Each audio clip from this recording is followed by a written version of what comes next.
Today you'll be hearing from remarkable and inspirational women who will share their story and their journey of becoming women who change the world. I just thought to myself, I've got skills, I've got time, I've got talents. What can I do to make a difference? And I think sometimes we've got to think about people's expectations and think to ourselves, is this it? Is this what makes me proud? Is this what makes me passionate? Is this what I really want to do with my life? And I think that a lot of young people needed something positive. They wanted to feel empowered. They wanted to feel like they could make a difference. And it's so important that we hear these big stats that are plaguing our world today. But just like Annabelle said, like blind optimism was, I think, one of the biggest things that helped propel Project Futures forward.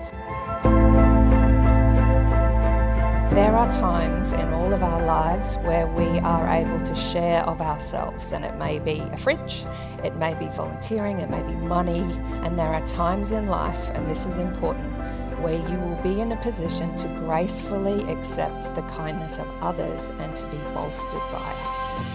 Now, isn't that different from receiving charity?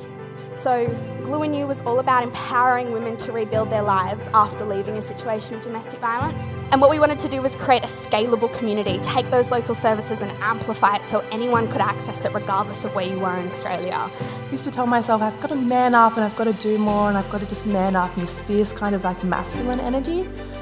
So I'm really trying to rewrite my own narrative, but also trying to rewrite a lot of the narratives of the stories that we've been told as we grow up, which I think, and I'm sorry for swearing a bit now, Debbie, but I think it's all a bit bullshit.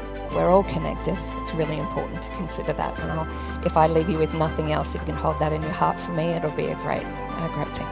Thank you, each and every one of you, for coming here today. And may I add, happy Inspirational Women's Day.